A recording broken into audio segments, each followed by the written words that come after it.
Hello again. So now I've sorted my camera out and moved it. We're going to be working in, this is a note taker's Bible. I have various Bibles, but obviously because I do quite a lot of tutorials and workshops, pages get filled quite quickly, so I have to look around for one that hasn't got something printed on it, or it is free. So I'm going to use this one today. Use what you've got. Everything's fine. I have my cup of tea. What is there not to like? And spend time with the Word. So the first thing I'm going to show you how to do is how to prep a page. So I'm going to use markers today, watercolour markers that will go through. So if I just show you here, that is the watercolour marker without any prep, and it goes all the way through. So we don't want that to happen on our Bibles. Now, to prep or not to prep, there's a whole load of people that are against prepping.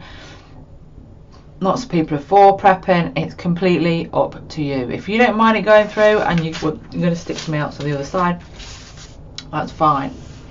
And we are looking at Zephaniah, where he says, "We're going to call you home."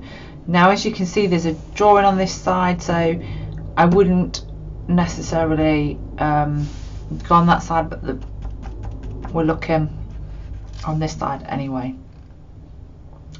So here goes.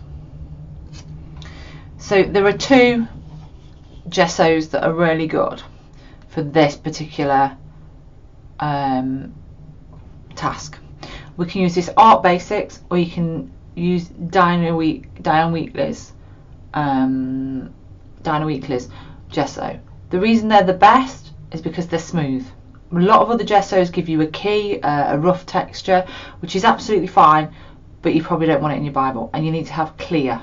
Although it looks white, when it's dry it's clear.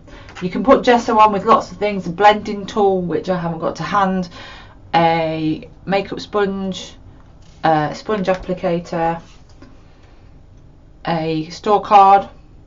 If you've got my kit, there will be your washi tape will come in with a store card, with a blank one, something like that, but not necessarily green, possibly white, and that will fit into this pot. So I tend to store my gesso upside down, so there's a lot in the lid. This is, as you can see, near the end of its life, and you're just going to you're going to go from the centre, and you're going to put a thin layer of gesso on your page. Oops. There's a little bit of yellow coming on my page. I think it's from whatever was on this credit card before, but I can live with that.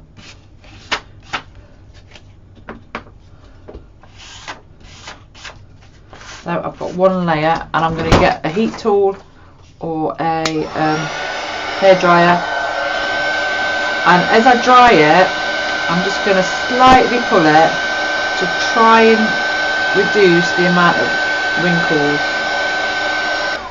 So as you see, I've got a piece of just printer paper underneath, and I'm going to put another layer of gesso. I'm going to get a different card or use the other end, because that's not nice, that end, and that end's broken. So I'm just going to grab this card.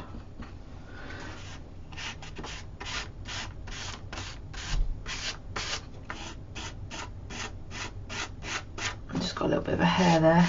We have a dog, so often hairs get in things.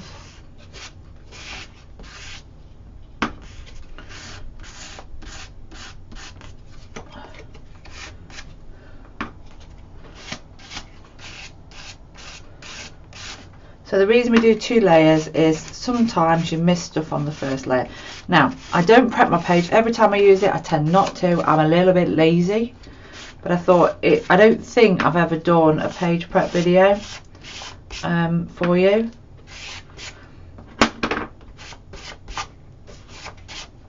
I'm just checking I've got, as I say, this gesso is a little bit sticky because it's quite old, but it's still usable.